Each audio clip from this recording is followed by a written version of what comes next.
Hello everybody, so this is the class of Tuesday, May 19th, h9h10, and I'm going now to use this to look at the course. Okay, this new course, we will be working on that for 2 weeks or 3 weeks.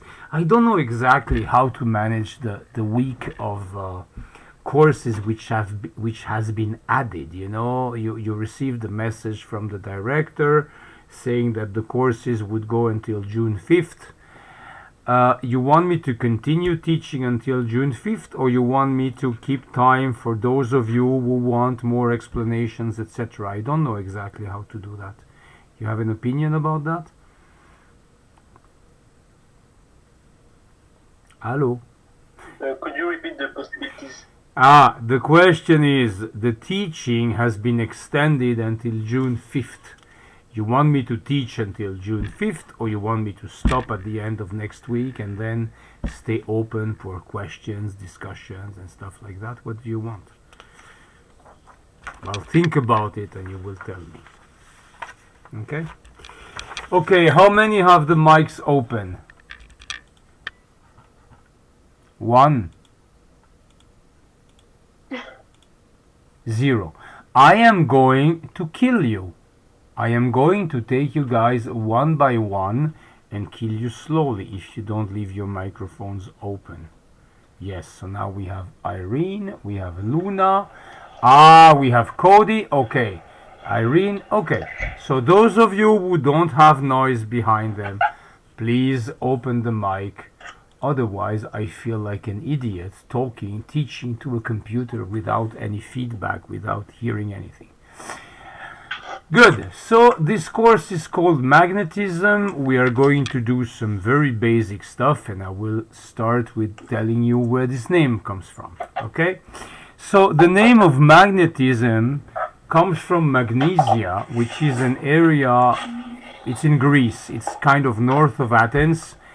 In the area where the meteors are, and it's a place where people have been finding since the antiquity some materials. Who's now hitting his microphone?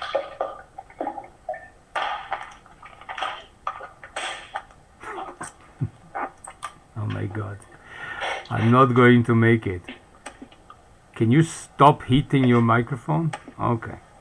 Okay, so in this area there is a stone. I mean, something in the stone which is actually an iron oxide, Fe3O4, and this is a natural magnet. So people discovered that. They noticed that these magnets, they were interacting with each other, either repulsing each other or attracting each other, and they were very puzzled by that. But then it was impossible to do much more at that time, so magnetism remained a dark aspect of science until about the 19th century, where more things have been done. Okay? What's a magnet? A magnet is usually a piece of metal, and it has a north and a south pole. Okay, well, it's not written on it, but on magnets which are produced to be magnets, usually the North Pole is red and the South Pole is green. That's the convention. Okay? And so if you take a compass, then you will have, on the compass, you will have two sides. One side which is red, which indicates north, and one side which is green, which indicates south. What the hell is going on? Oh, whatever. It's my fault. I told you to open the mic, so. Okay?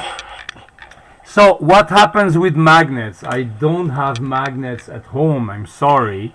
But what happens with magnets?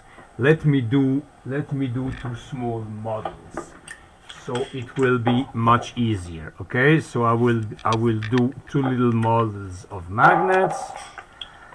Do I have scissors here? No, I don't have scissors, so I have to cut this by hand.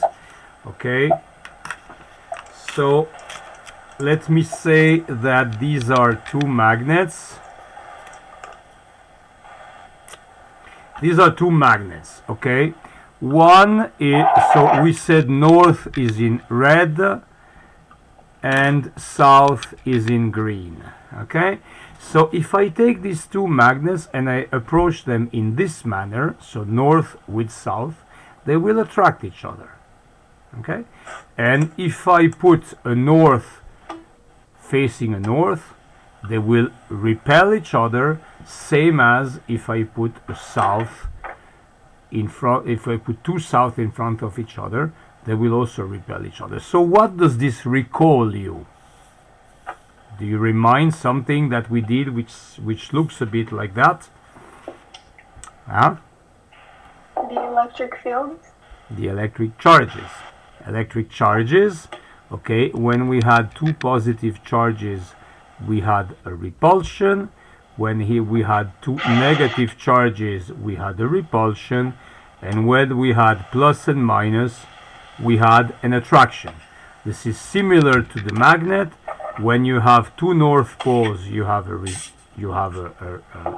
repulsion. Two south poles, you have a repulsion. And north and south, you have an attraction. So there is something analogous to electricity, but be careful. The analogy stops here, and I will tell you in a moment why. But for the moment, let's look at the magnetic field of the Earth, okay? As you know, the Earth has a magnetic field, and this magnetic field you can represent it by field lines which have approximately this shape here. So you see that the magnetic field of the Earth extends very far from the Earth, okay? It's something very big, this area with the magnetic field. And it's very good that we have this magnetic field, because this protects Earth from cosmic rays and from types of radiation that comes from space and which are very dangerous. So fortunately, we have this magnetic field to protect us. And when we go out from the Earth's magnetic field, then we are much less protected, and that's a serious issue for space travel, because if we want to travel through space, there is a lot of stuff that happens in space. It's not as quiet as one may think. There is a lot of radiation and stuff which may make space travel difficult.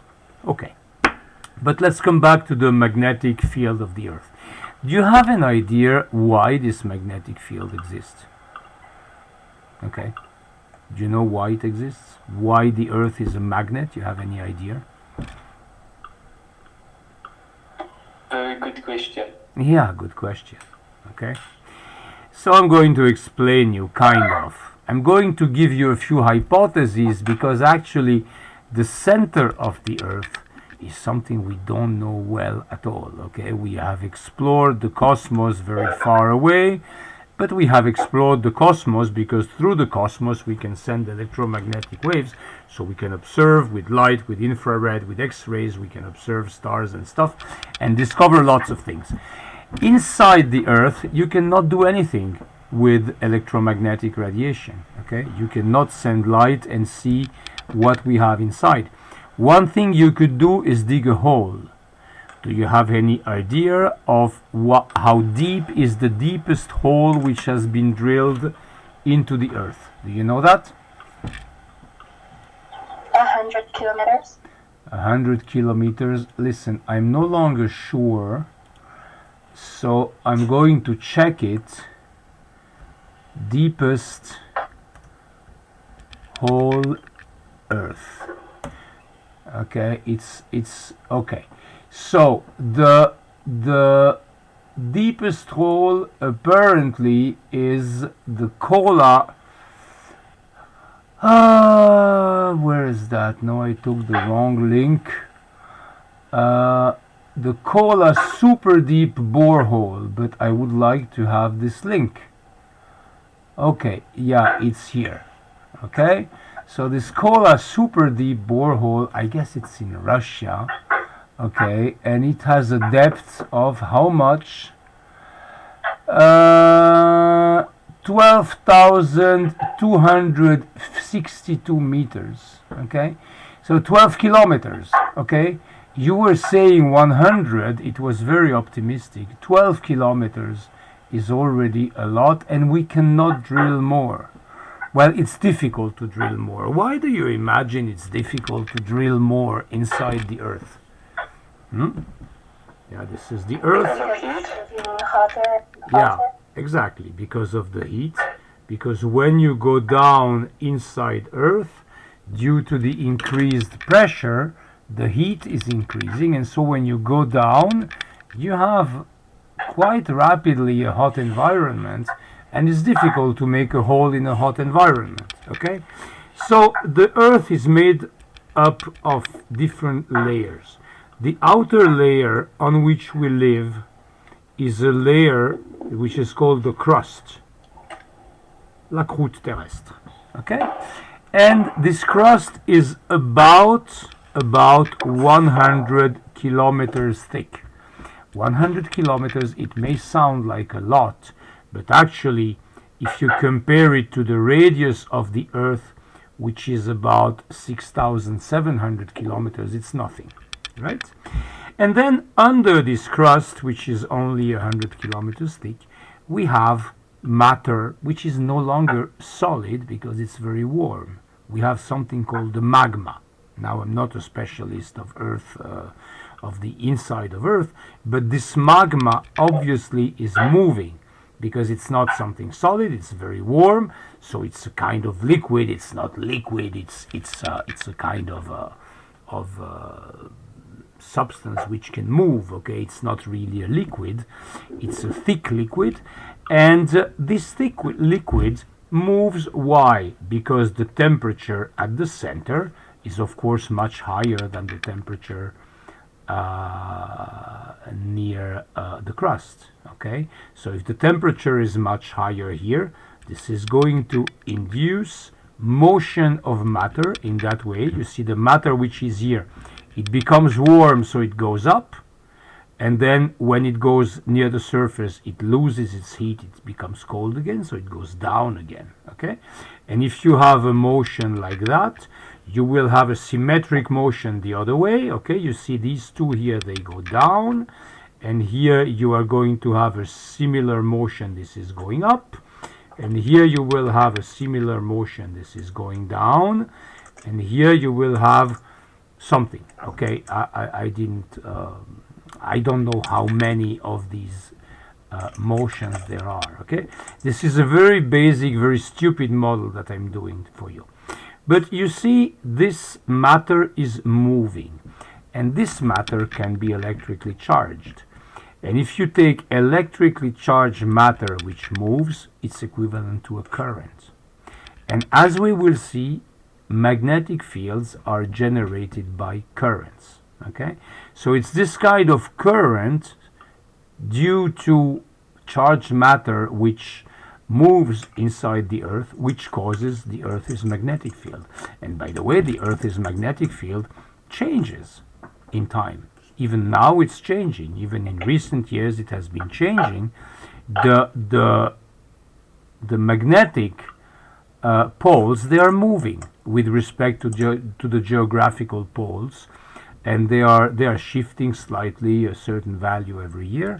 So if you want to use a compass precisely, you need to do the because the compass is going to indicate you the magnetic north, but not the geographic north. Okay, and there is a difference between them of about 11 degrees, if I remember well. So you have motion inside the Earth. This motion causes the magnetic field. It also causes other things like earthquakes. Okay, you see here you have this motion which is coming in from the two sides.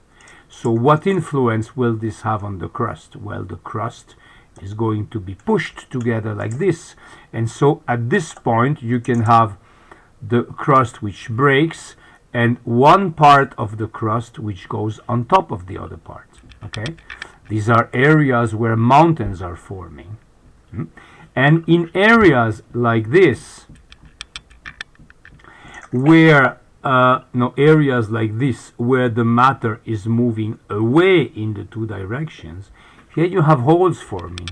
You have I guess it's the case in California, I don't know exactly. No, this is the case at least in the middle of the Atlantic Ocean. In the middle of the Atlantic Ocean you have an area where the plaques, they are going apart from each other, and this is why Africa and America, which were once one single continent, this is why they have separated, and now they are so far from each other. Okay, so these movements, they don't cause only the magnetic field, they also cause earthquake, they cause the plaques at the surface of the earth to move. But we are interested in the magnetic field. So I already told you a bit, I'm going to tell you later more precisely. Magnetic fields, they are produced by electric current, okay, by electric charges moving inside matter. This is how a magnetic field is produced. So let's give all that an historical look. So I told you a long time ago, 2,500 years ago, the ancient Greeks, they discovered that stone and they found it had interesting properties, but there's not much they could do with that. And so it's only in the 19th century that things that the understanding of magnetism became much better. First of all, with a famous experiment by Hans Ørsted, is from Denmark, and in 1819 he did an experiment which remained as an important part of the history of science. And after I'm going to explain you this experiment in a moment, and after this experiment, then other physicists, including Ampère and Faraday, we already talked about them when we talked about electricity, and then James Maxwell came with more advanced theories, and these more advanced theories ended up with the formulation by Maxwell of what is called Maxwell's equations. And Maxwell's equations, these are four equations which govern the behavior of the electromagnetic field. Okay, so they comprise the behavior of the electric field and of the magnetic fields. And this is the starting point of the present understanding of classical electromagnetism. Okay, good. So what? Yeah, there was a question. No? Okay. So what did Ørsted discover in 1819? Ørsted discovered that a current can deviate the needle of a compass. Okay?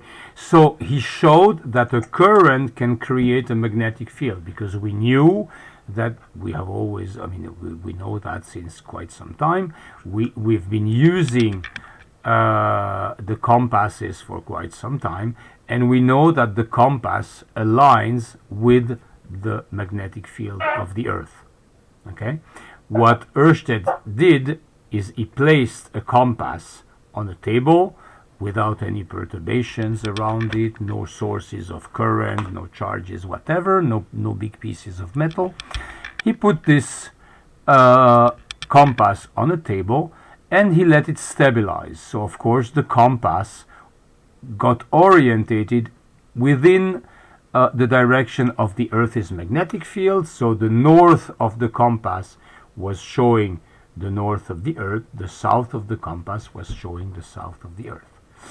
And then he installed a wire on top of this, okay, and then he let current flow in that wire. You see that here the switch is open, there is no current, the ampere meter is at 0, and here the switch is closed, so there is current.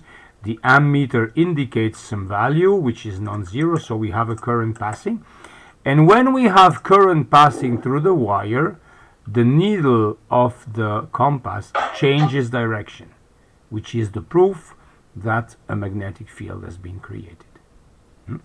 I will show you a short video about the experiments so you can better picture it. So I have prepared it here somewhere. Can you see my screen? You can see my screen? Yes. Okay. So now let's see if you hear the sound. If you don't hear the sound, I will stop from time to time and I will tell you. Or maybe I will cut the sound because I know it's not going to work. I will cut the sound, okay, and I will play the video.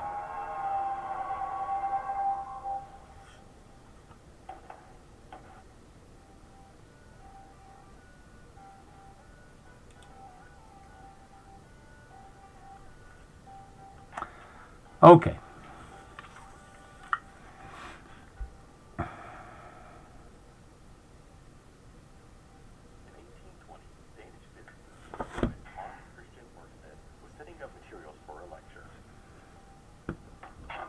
His materials included an early kind of battery called a voltaic pile, constructed of copper and zinc plates in a dilute acid solution, and a wire held in place here by a set of clamps.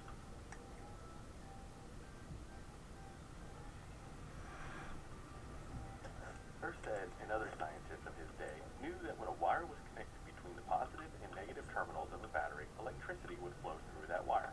Electrons actually move from negative to positive. However, the convention is to think of electrical currents as moving from positive to negative. So that's how we'll show it here, using red particles. Back then, scientists still had much to learn about electricity. Preparing for his lecture, Ørsted made a very important discovery about the phenomenon, quite accidentally. Among Ørsted's scientific paraphernalia was a compass, needle pointed north in alignment with the Earth's magnetic. Okay, so this is why I told you before, the needle of a compass takes the orientation corresponding to the direction of the Earth's magnetic field. Now this image is a bit difficult to understand. I don't know if you understand it. We are here far from Earth, okay, it's space, and there is a line of magnetic field which is going down here. It's actually similar to one of these lines, but due to perspective we see it going up. Okay, so the compass is aligned with the north. This is the north. You see Greenland here, and this is a picture which still dates back to the time where Earth was frozen at the poles, okay, which is no longer so much the case. One little comment: we said before that the north of a compass, the north of a magnet, is attracted by the south of another magnet.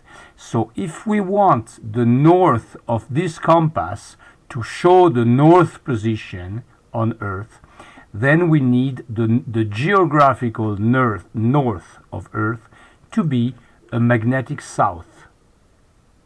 Okay, you understand that?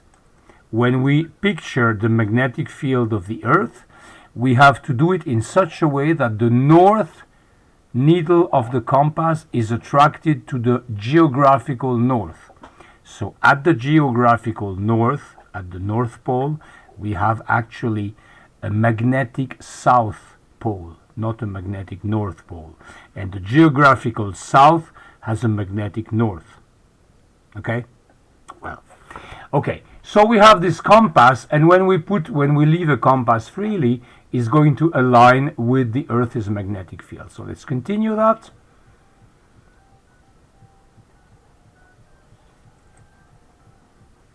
Ørsted happened to place the compass near his battery and was startled to notice that the compass needle moved. Do you see what he did? He placed his compass near this wire, and he realized that actually the wire had an effect on the compass, okay? And then he started measuring more accurately. As Ørsted deduced, this happened because the wire produced a magnetic field around it when it carried a current. If there is no current in the wire, the needle reverts to the alignment of the Earth's magnetic field.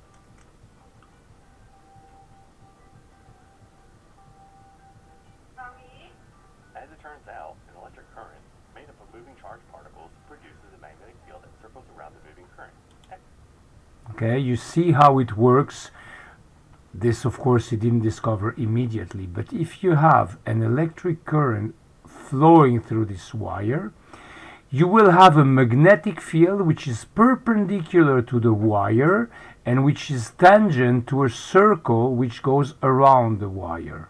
Okay, so if this wire produces a magnetic field, at this point it's going to be directed in this way, on the other side it will be directed the other way. So the magnetic field kind of turns around the wire. Okay, and since the direction is perpendicular to the wire, this is the reason why it deflects the needle of the compass, which was initially parallel to the wire. Okay, let me come back because I don't like too much this video. In French I found very nice videos, but in English I didn't find them. So let's come back to our explanation. Okay, you see here you have the compass aligned with the Earth's magnetic field and the wire on top of it in the same orientation but without current. And when you put a current through this wire, then your compass turns and it becomes more perpendicular to the wire. Basically it's that. Okay, now if you want to interpret this experiment, what do you do? Okay, well, the interpretation is here in this image. This is Ørsted's experiment seen from above. Let me show you this video because it's much better. It's in French. I'm sorry, but I think it's much better that I show you this one. If I find it, Experience Ørsted, it's short. I found it yesterday. It's this one. Okay, let's look at it. It's in French and I will comment about it because this is much better than the other one.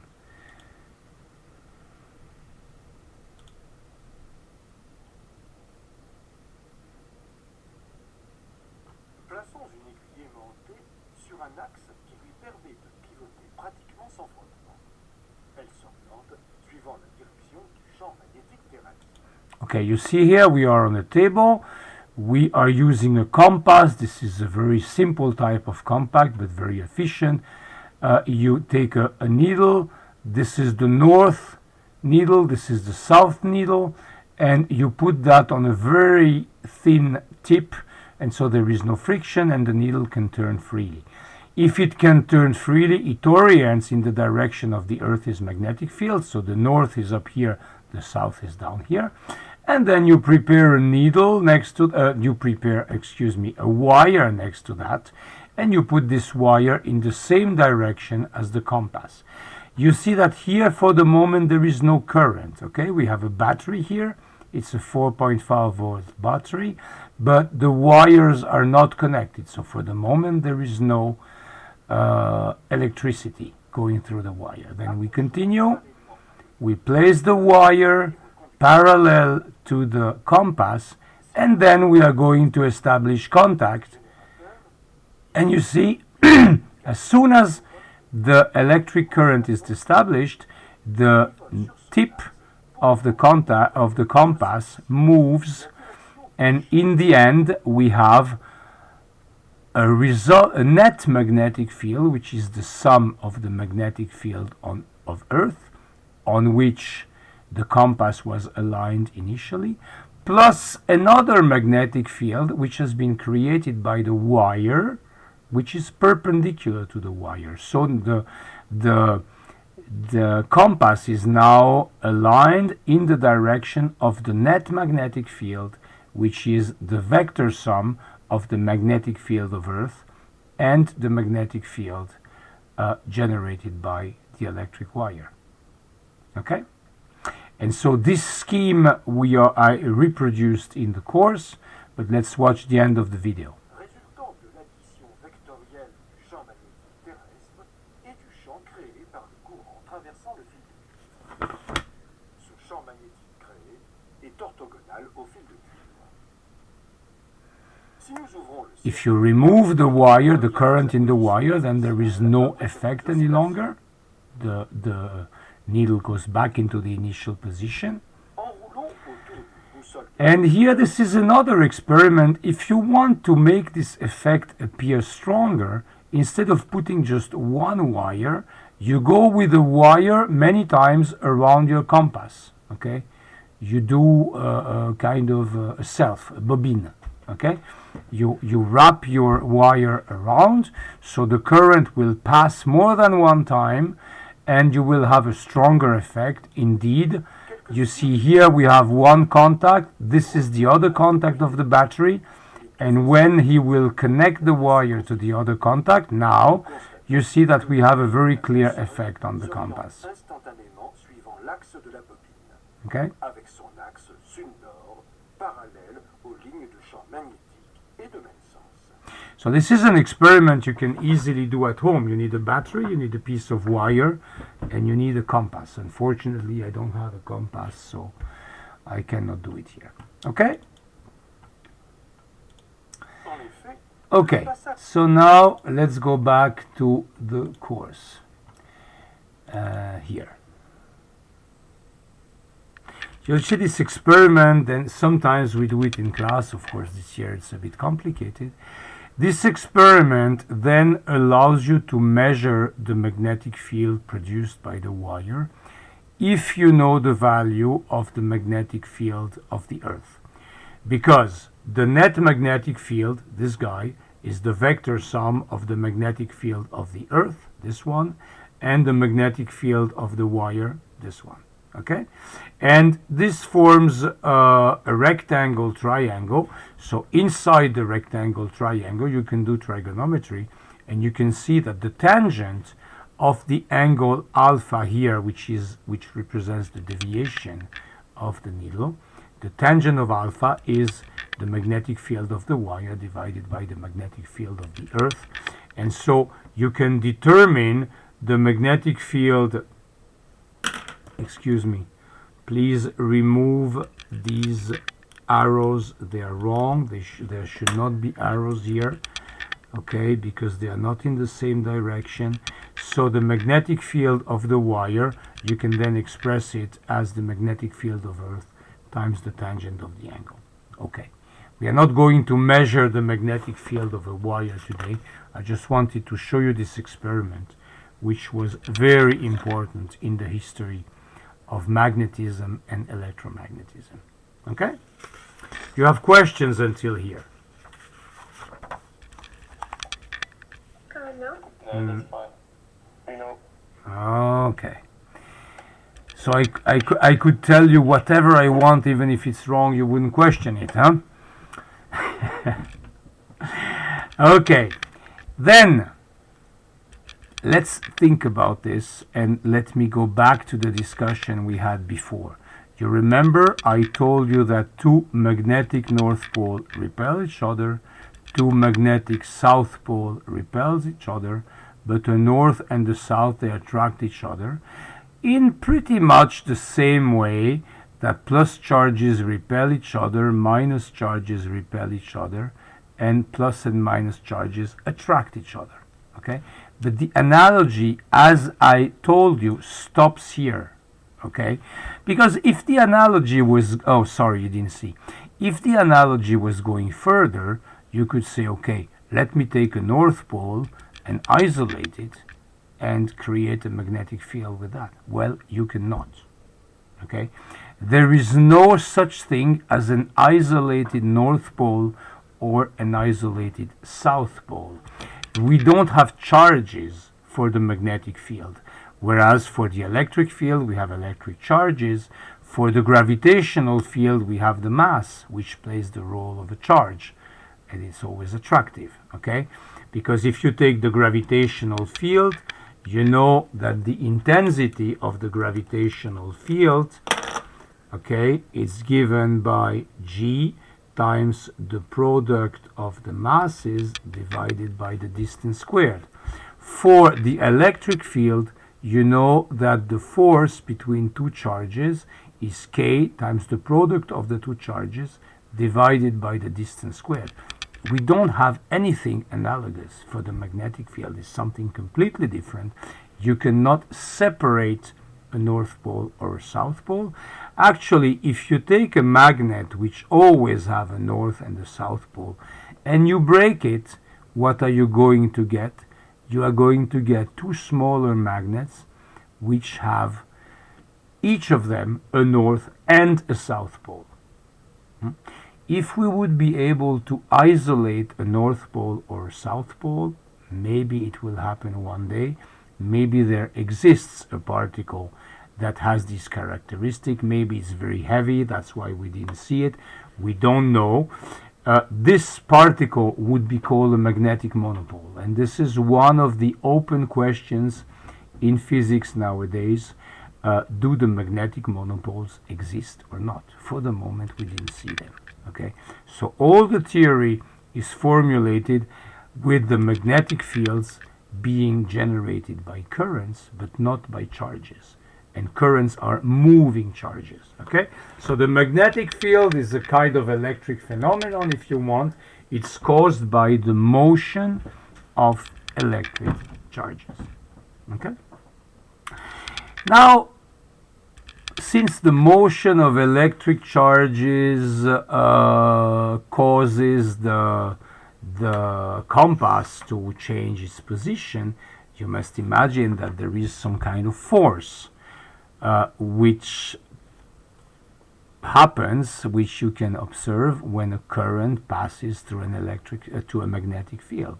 Okay, and indeed there is such a force, and this force is called the Laplace force.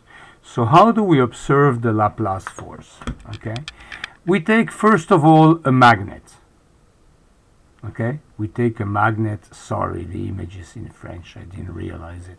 We take a magnet, and we take this type of magnet, a shoehorse type magnet, and this is interesting because it has one of the poles here, the other pole here. Okay, it's a long stick, so it has one north pole at one end, one south pole at the other. But if you fold it nicely, you can have the north and the south pole facing each other, and so you have a magnetic field which is pointing down here.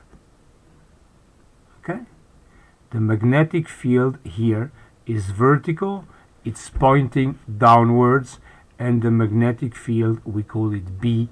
This is the standard notation for the magnetic field. Okay, now if we have a wire passing through this area with a magnetic field, and if we have a current flowing through the wire, you see that here there is an I denoting a current, then this wire is going to be submitted to a force which pushes it in a direction which is perpendicular both to the magnetic field and to the wire. Okay, this is key in all these magnetic phenomena. We always have things which are perpendicular to the two things they are computed of. Okay, so in that case, what do we have? We have a magnetic field directed downwards. We have a current which is going this way. Okay, this is the current with its direction, and so the force is acting forward, and all these guys are perpendicular to each other. Okay, we will see that in more details in a minute. Now we would like to find an expression for this force. You will see the expression is easy. Okay, and experimentally we can do some tests to see how we could write the physical law. So we see that the force is proportional to the intensity. Okay, the force is proportional to the intensity of the current. The bigger the current, the more the force. Okay, then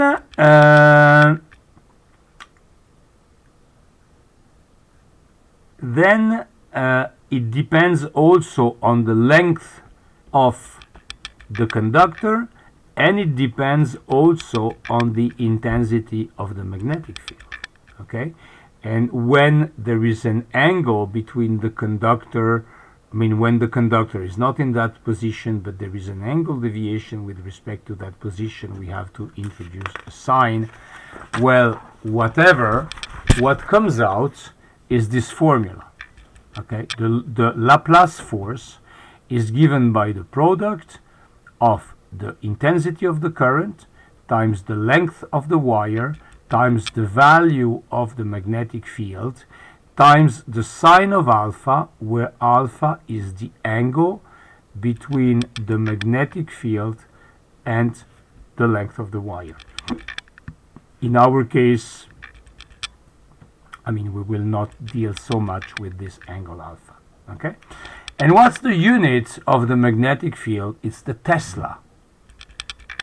I guess all of you say, oh, Tesla. Yes, Tesla, Nikola Tesla, was one genius. Well, he's a strange guy. I mean, he has always been kind of in the shadows of Edison. People say that Edison has stolen discoveries from him. But what people seem to agree about is that Nikola Tesla was a real genius. He was from Croatia. When I was in Croatia on the school trip, we even visited a small power station which had been built there by Nikola Tesla. Okay?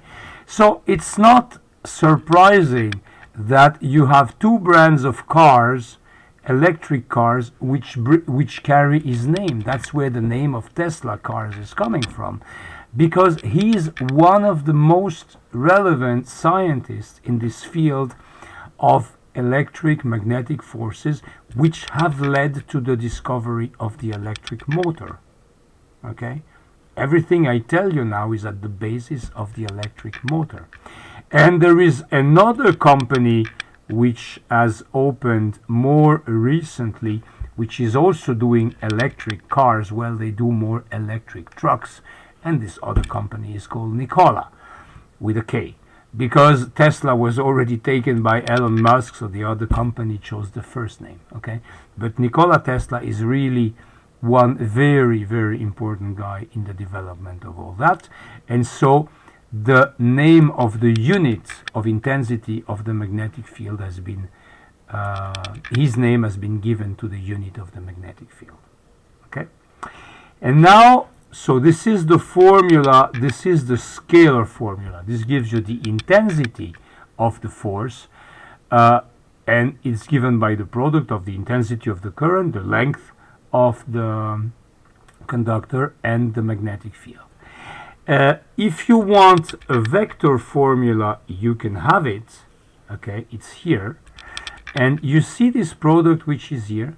This is the vector product. I don't know if you did that in math. Okay, in math you have two different products. Okay, you have the scalar product, which you write like this, and if you do the scalar product of A and B, you know that this product is maximal if A and B are collinear, and you know that this product is zero if A and B are perpendicular. You remember that about the scalar product? Okay? Yes. Yes. Okay, so the scalar product is maximum. It's nice to see that you are still here. The scalar product is maximum when the two vectors are collinear. Now, the vector product is a very different type of animal. The vector product of two vectors gives you another vector, but it gives you a vector which is perpendicular to the two vectors you are multiplying. Okay, so if the vector A and B are on a horizontal plane, the vector C, the result of the vector multiplication of A and B, it will be perpendicular to this plane.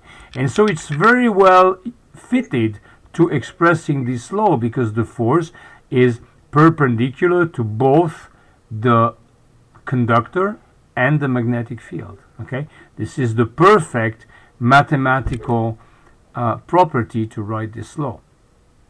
Okay. Okay, and how do we decide what is the direction of the force? For that we have a rule. It's quite amusing, this rule, by the way.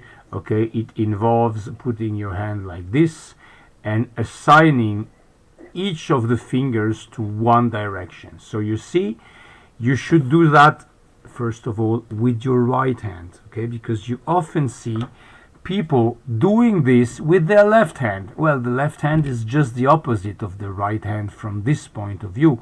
The left hand doesn't work. You have to do it with your right hand. Okay, and you have to put your index in the direction of the current, of the conductor and the current. You have to know the direction of the current. The how is it called in English? The middle field, the majeur, is in the direction of the magnetic field, but you need to keep an angle of 90 between these two, and this will give you a force in the direction of your thumb. Okay? Let's check it on the previous drawing. It's very funny when you do an exam on these at school, because at some point you see all your students doing this with their fingers, and it's very funny. And it has also been named the sign for physicists to say hi to each other. Okay, if somebody does that to you, maybe he's a physicist, maybe he's a weirdo, you never know, or maybe he's a physicist and a weirdo, which is even more common. Okay, let's take this drawing. In which direction is the current going? Hello, hello. Current? Going downward. What do you mean downward? You see, maybe you didn't see it well on the drawing. Okay, the current is going in this way. Okay, it's going like this. It's coming from the plus, going to the minus. Let me be very clear. This is the direction of the current. It's not the direction of the electrons. Okay. Back when these laws were discovered, people didn't know that all this was caused by electrons. Okay, so they knew the current goes from plus to minus, and they were using that. The current is this. I should put my index in the direction of the current. Good, I put it here. Then the magnetic field is going how? It's going downwards. Okay, the magnetic field actually, yeah, from the north to the south pole, it's okay. The magnetic field is going down. So if I want to reproduce this drawing, let me go a bit higher maybe with my camera. If I want to reproduce this, I need to put my middle finger downwards, okay, in the direction of the page. I need to put my index horizontally in the direction of the wire. And then what do I see? Where is the force? The force is in the direction of my thumb, so it's coming forward.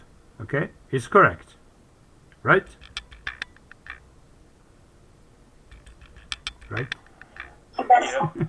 Okay, so let us now play with this a bit to find out the direction of the force in some cases. Okay, and now for these cases I'm going to introduce a new notation. I don't know if we introduced it before. I think not. Okay, because now we need 3 dimensions, and we are on a sheet of paper, so we can draw with perspective and all that, but it's complicated.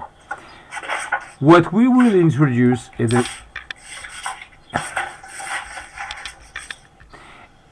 the monster who is caressing his microphone has returned.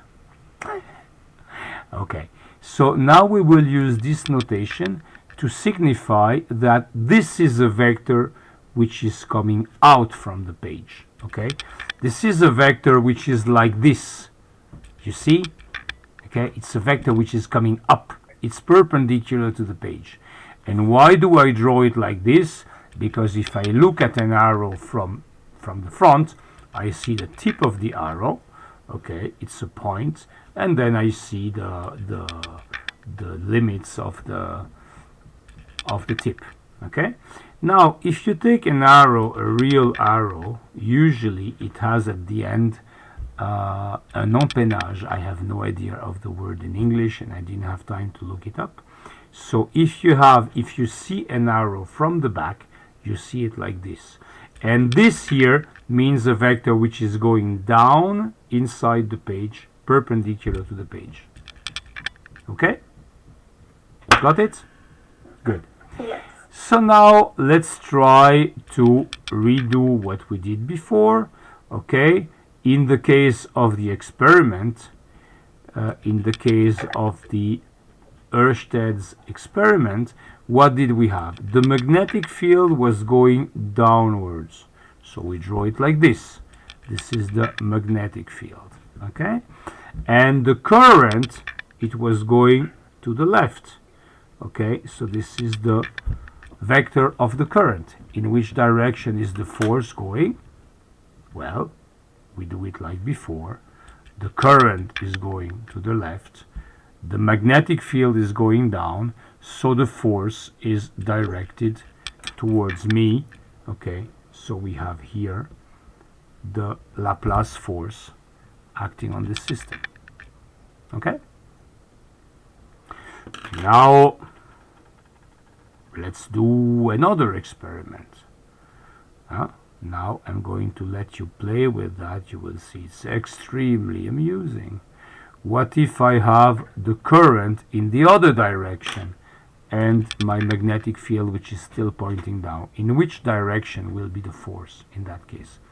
Do it with your own hands and then we will discuss it.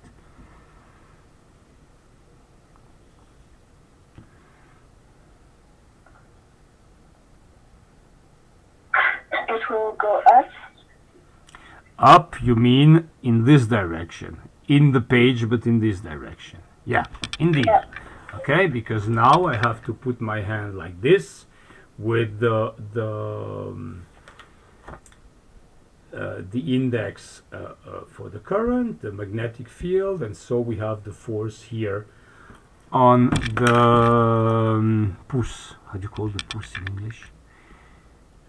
The thumb, yeah, thank you, the thumb. Okay, so you see all this is working very well, and this is at the basis of some wonderful things that people, oh God, I'm starting to talk like Trump. This is at the basis of some of the things we do at CERN. What do people do at CERN? At CERN, they accelerate particles inside of rings. So we have these very big rings. Okay, we have these very big rings which are a few tens of kilometers in circumference, so many kilometers in diameter, and along these rings we need to find a way to make the particles we are accelerating, we have to find a way to make them turn, so we have to change their direction from time to time. Okay, and we cannot cover the whole area with an intense magnetic field because it's going to be a mess and it's impossible to do anyhow. So we have chambers along the accelerator. Okay, and these chambers are called deflecting chambers. This is because they change the trajectory and they oblige, of course there are many more than this, and they oblige the beam of particles to stay on a certain circle. So how does this work? Let's imagine you have protons turning. Okay, you have protons turning in that direction. Okay, so this means what? It means you have positive charges going to the left. Okay, but we saw that the current is a displacement of negative charges. So if you have positive charges going to the left, this is equivalent to negative charges going to the right, and you know that the direction of the current is opposed to the motion of the negative charges of the electrons. So here we have a current which is going in that direction. Okay, why do I say we have a current? Maybe I should be precise about that. I say it because we have charged particles which are traveling. Charged particles which are traveling, it's a current. The current is the intensity is delta Q over delta T. You take the total charge which is passing during a certain time and you have the current. Okay, so we have a current which is in that direction. What kind of force do we want? Well, we want a force to be directed towards the inside of the circle, because if you want something to turn in circles, you need to give it a force which is perpendicular to its motion and which is directed towards the center of the motion. Okay, well, you didn't do circular motion at the college, but it's like that. Okay, it's like if you hold the mass with a string and you make it turn. Why does it turn? Because with the string you are giving this mass a force towards the center of rotation. It's the same. Okay, so we want a force towards the center so that the trajectory of this charge is changed, is turned. Okay, so can you tell me now in which direction we need to have the magnetic field in that cavity? Magnetic field in that cavity? Try to find it. Well, it's going out of the page. I don't know, I have to check it. So I is the current. You want a force. Oh God, I'm going to break my arm. Okay, you have the current here. You want the force to be directed inside. So indeed, you need your magnetic field to come up. Okay, so your magnetic field inside this cavity is going to be a magnetic field which is coming up. Okay, and this is exactly how particles, this is exactly how the trajectory of particles is controlled at CERN. Okay, with these deflecting cavities. And there is even one thing which is totally amazing, is that, okay, you have protons turning in one direction. They correspond to this current. But now you can have antiprotons turning in the other direction. An antiproton, this is not something you meet every day in your kitchen. Okay, an antiproton, it's antimatter. It's like a proton, it smells like a proton, it looks like a proton, but it has the opposite electric charge and some other properties which are different. So if we have negative protons, and of course these protons now you will see they turn in the opposite direction. Okay, if you have negative protons turning this way, so it means again that this is equivalent to a current going in the same direction. You see what I mean? Positive protons going this way are equivalent to a current in this direction. Negative protons going the opposite way are again equivalent to a current in that direction. And if you have a current in that direction and you want this force, you need this magnetic field. So what I want to say in that is that in these deflecting cavities, both protons which arrive on one side are deflected this way, and antiprotons which arrive from the other side, they are deflected in this way. So this is marvelous, this system, because at the same time you can accelerate particles with opposite charges in opposite directions. And then what do? You want these particles to collide because you want to break them to see what's inside. This is what they do at CERN. So you don't have a continuous distribution of particles, but you have packets of particles. Okay, and these packets, they are about 20 centimeters long. Okay, when there are many particles concentrated, and there are a certain number turning. I don't know how many there are.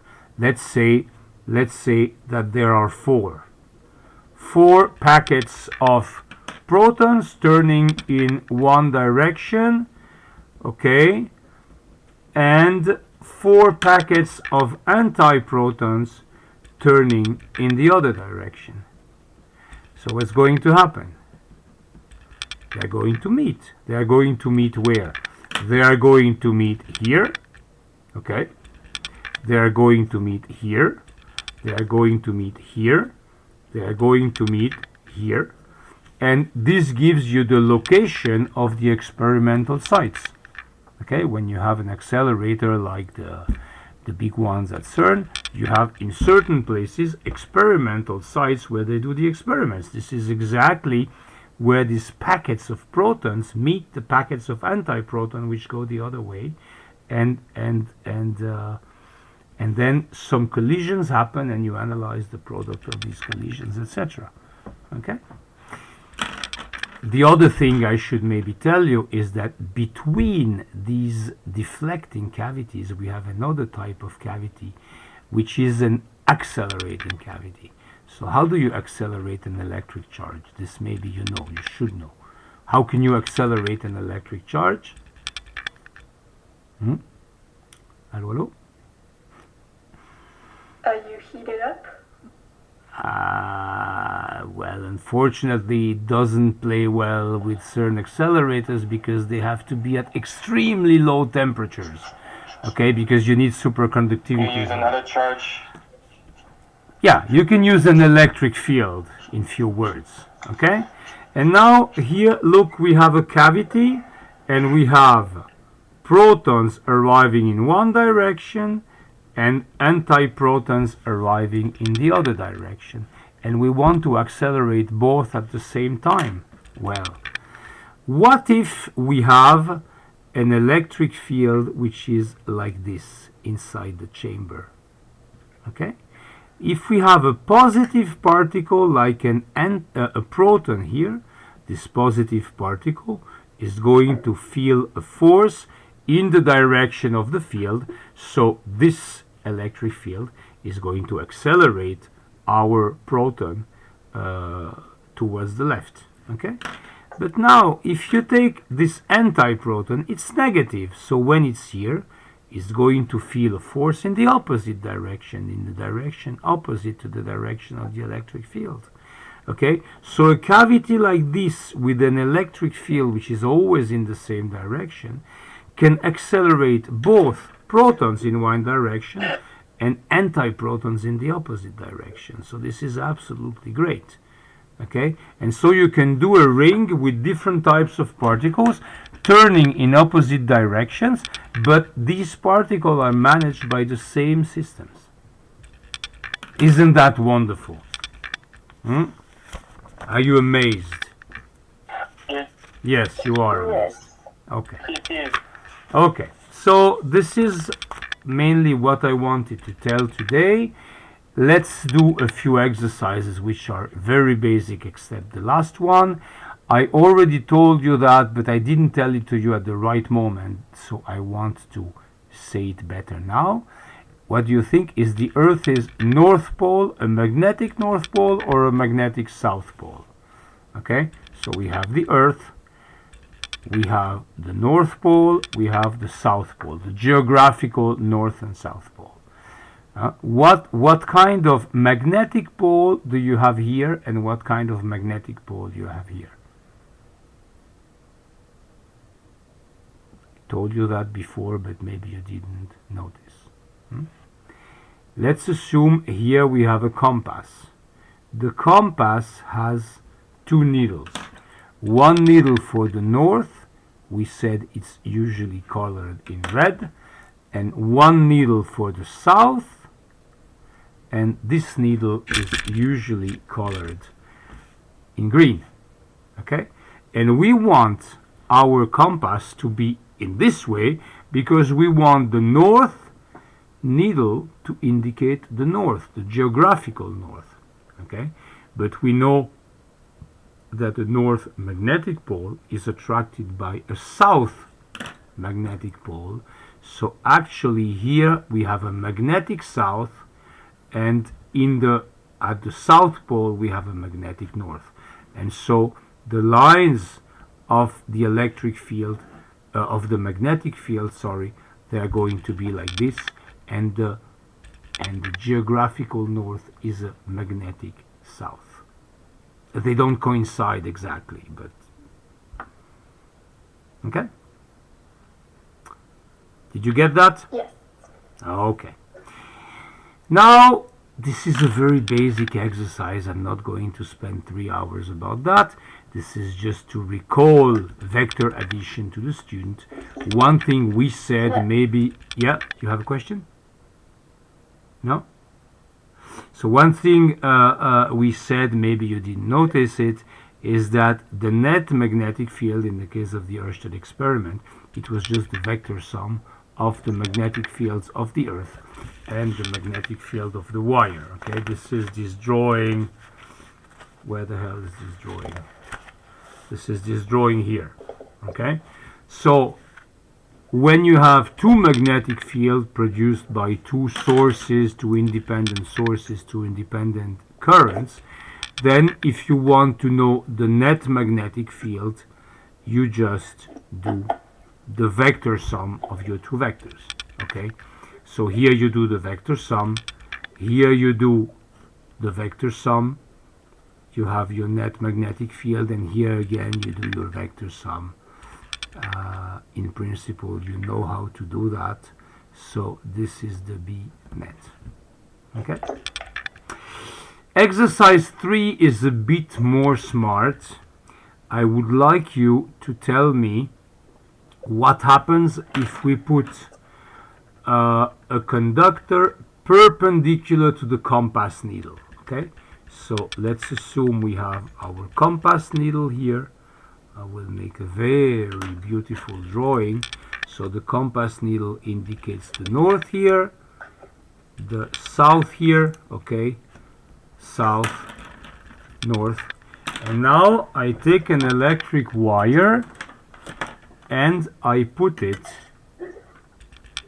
in this way, okay, and I have some current passing through it in one direction or the other. What is going to happen to the needle? What do you think?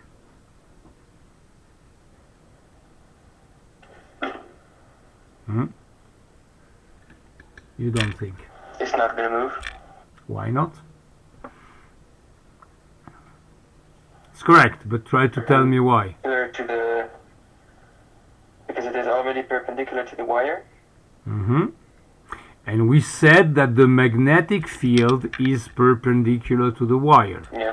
Okay, so actually here we have already a magnetic field of the Earth which is in the direction of the compass, because the compass has stabilized in that position. That's his job. Okay, and the magnetic field due to the current, I don't know what the intensity is going to be, but this magnetic field due to the current is also going to be in the direction of the magnetic field of Earth, so nothing changes with the position of the compass. Right? Okay? So this works only if the compass is aligned with the wire, not if the compass is perpendicular to the wire. Okay? And now we have a last exercise, which is a real application of what we said. Okay, we have a value for the current, we have a length for the wire, we have a magnetic field of a certain intensity, and now we want to compute the intensity of the force. Okay, so let's say the wire is perpendicular to the magnetic field. Okay, so this is case A. Let's draw a wire. This wire has a certain length. Okay, so the wire which is inside the magnetic field, we said, is 40 centimeters. And then we said what? The wire is perpendicular to the magnetic field. Okay, so the magnetic field lines, let's say they are that way. Okay, what is the force going to be? In which direction is it going to be? And how much is it going to be? Well, first of all, for the direction of the force, what do we use? We will do separately the direction and then the intensity. The direction is what? Use your hand, right hand.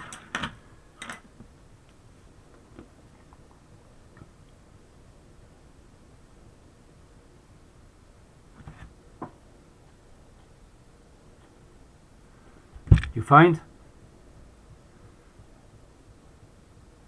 Are you still with me? Yes. Okay. Yes.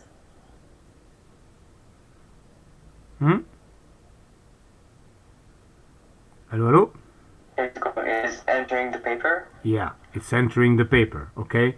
This is the direction of the wire. This is also the direction of the current. I should better have written the current here. So the current is going to the right, the magnetic field is going, oh god, my hand is too big, it's going that way, so my thumb is now facing down on the page. Okay, so here we have a magnetic field which has to go downwards. Brigitte? Which has to go downwards if we want, if we have the current going this way and the magnetic field in this way. Okay, now let's compute the magnetic, the force. Sorry, we have to compute the force. Okay, you remember the formula for the force? Well, basically it's a multiplication of everything. Okay, so it's the intensity of the current times the length of the wire times the intensity of the magnetic field times the sinus of the angle between the magnetic field and the direction of the current. Okay? This angle is how much? The angle between the magnetic field and the current is how much in this drawing? Easy. 90 degrees. This is 90 degrees. Sine of 90 is how much? 1. 1. Sine of 90 is 1. Okay? So this we can forget. Yeah? And this shows you that when the magnetic field is perpendicular to the current, this is where you have the maximum of the effect. Of course, if the angle is different from 90, this sign is going to give you something smaller, as we will see in a minute. Okay? Now I need to compute. I is 5 amps. The wire is 40 centimeters long, so it's 0.4. And the magnetic field is 0.02 Tesla. Okay? 5 times 0.4 is 2.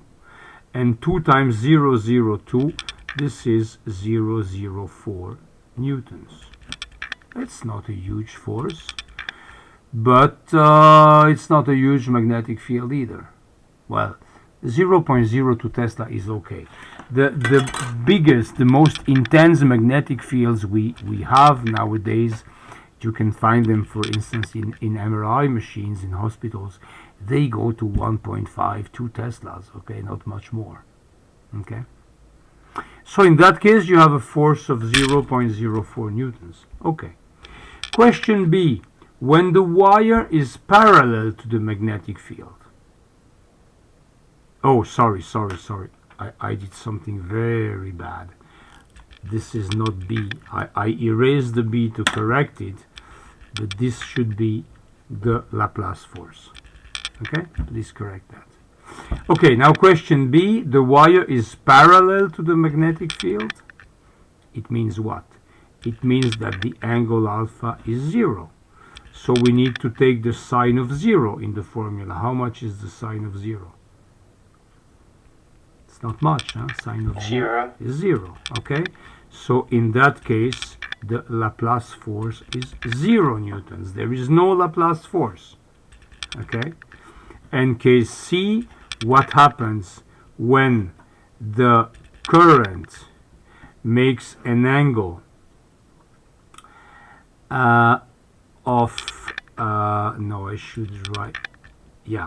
makes an angle of 30 degrees with the magnetic field? Well, in that case, you have to compute no longer with the sine of 90, but with the sine of 30. So you will have ILB times sine of 30. Sine of 30 is 1/2. ILB, we computed it, it's 0.04. So that's 0.02 newtons. The force is half of what it was here. Okay? Voila! Next week I will translate another part of this course, and we are going to look at another law which gives you the effect of a magnetic field on a single charge traveling at a certain velocity. We will see that it's analogous to this, but not completely, and we can also discuss some more certain stuff in that occasion. Okay, that's what I wanted to tell you today. It lasted enough, I think. Do you still have questions about all this? Hello, hello? No. No. Okay. That's fine. Okay, so have a nice evening, and see you next week. Okay, and I will put the video online now. If you miss me, you can watch it. Sorry.